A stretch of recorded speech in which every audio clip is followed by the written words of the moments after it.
তো hello everyone, welcome back to Chinese taste and bite episode 3। তো college থেকে বাড়ি ফেরার পথে বাজারে আমার চোখে পড়লো একটা জিনিস। তো বেশি ভাবনা চিন্তা না করে আমি সোজা কিনে নিয়ে হাজির হলাম বাড়িতে।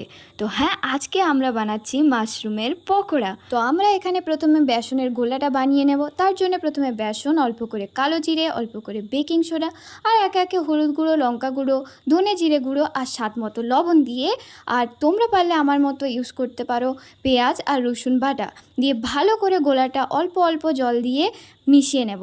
আর এখানে মা আমাকে গোলাটা বানিয়ে দিচ্ছিল, তাই আমি অন্যদিকে আনা মাশরুমগুলো একে একে ছাড়িয়ে ভালো করে জল দিয়ে ধুয়ে অল্প লবণ দিয়ে এখানে মেখে রাখছিলাম। অন্যদিকে কড়াইতে তেল গরম হওয়ার জন্য বসিয়ে দেব। আর এদিকে মাখানো বেসনে একে একে মাশরুমগুলো দিয়ে কড়াইতে তেল গরম হলে অল্প অল্প করে ছেড়ে দেব। এরপর ভালো করে ফ্রাই হওয়ার জন্য কিছুক্ষণ সময় দেব। মাশরুমগুলো লাল লাল হয়ে একদম ফ্রাই হয়ে গেলে সুন্দর করে প্লেটে সাজিয়ে একদম সার্ভ করে দেব মাশরুমের পকোড়া। তো ওয়েট, এতক্ষণ যখন দেখলে রিভিউটাও নিয়ে যাও। তো আমিও ফার্স্ট টাইম এটা বাড়িতে বানালাম। এতদিন শুধু মেলাতেই দু একবার খেয়েছি, আর সত্যি বলতে বাড়িতে যে এতটা টেস্টি হবে আমি আশাও করিনি। তো তোমরাও একবার না একবার হলে অবশ্যই এটা বাড়িতে বানিয়ে খেও। তো দেখা হচ্ছে আবার নেক্সট ভিডিওতে। আজকের জন্য টাটা।